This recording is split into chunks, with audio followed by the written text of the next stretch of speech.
The following is an excerpt from Afar by Jennifer Olmstead. Copyright 2023, Jennifer Olmstead and Titian Press. All rights reserved worldwide.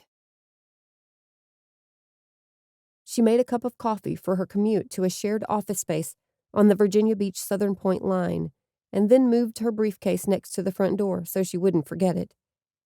Straightening back up after setting down the briefcase, she saw an unmarked police cruiser turn off the road and into her driveway. For a moment, she indulged in the fantasy that it was Jack driving the car, that he'd forgotten his phone, or that the judge continued the case, sending Jack back home to her for the day. But it wasn't Jack. No way.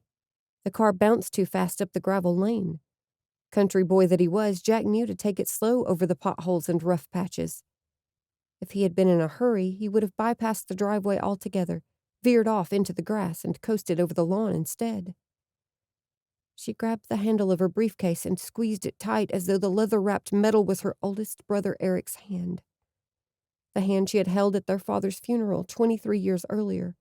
Held so desperately she was sure her fingers would break when the Reverend Janus Richard and her father's casket passed by their church pew.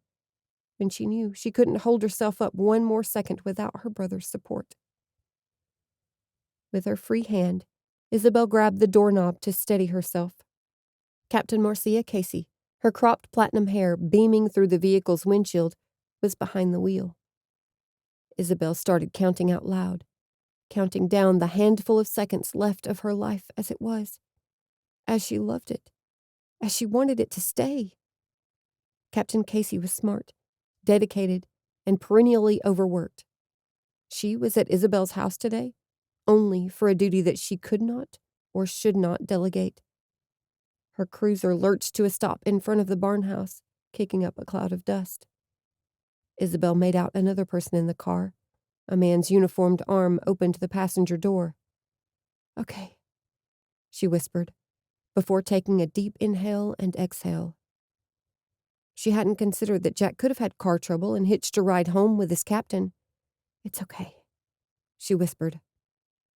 It was evident a moment later that the man exiting the passenger side of the vehicle, opening Marcia's car door and walking with her toward the house, was not Jack. The officer carried a clear bag holding Jack's neon yellow phone.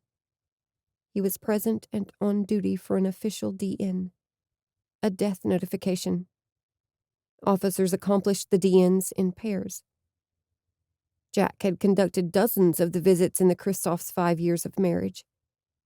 Isabel dropped the briefcase and pushed down the front door's levered knob. A shaft of sunlight flooded the open entry. She shuffled backward until the wall stopped her, grinding her shoulder blades into its rough, textured plaster. Accepting what was in front of her required distance from where she was, where they had been, she and Jack, when she watched him drive away from the barn house at 7 a.m. She froze there. No escape from what Marcia Casey had driven 22 miles from Virginia Beach's 1st Precinct to Southern Point to tell her. That meant that during the first of the last 2 hours, when Isabel was taking a bath, lolling in bath bomb-infused water, debating whether she wanted crab cakes or pasta for dinner, texting to schedule a pedicure, Jack was dying. It meant his death was brutal, his injuries so traumatic that paramedics and emergency room docs could not resuscitate him. It meant that while Isabel was braiding her hair, or drawing on her eyeliner wings, or spritzing her perfume, or debating over caramel or vanilla syrup for her coffee, Marcia was confirming the details of Jack's death, calling up her accompanying officer, preparing her statement, and setting her GPS to 5125 Moody Creek Road in Southern Point. Now, here she was, steps from bearing the official message that Jack was dead. He was gone. Isabel's sweetheart, her lover, her husband, was dead and gone. Marcia's gaze held Isabel in place against the wall. "May we come in?" she asked, waiting outside the open front door. The male officer cast his eyes downward, opting out of the exchange. Isabel nodded her head from side to side, yet waved them into the house, unable to answer. She studied Marcia's marcelled blonde hair, arranged in repeating waves that stopped short of her neckline. Isabel noticed that the captain's black arched eyebrows, softened in tone by her brown complexion, relaxed as she spoke. "I'm here with bad news," Marcia continued, pursing her nude-glossed lips and placing her hand lightly on Isabel's shoulder. Was the gesture a rinse-and-repeat sympathy token? Isabel wondered. Her intro at all DNs or genuine sympathy?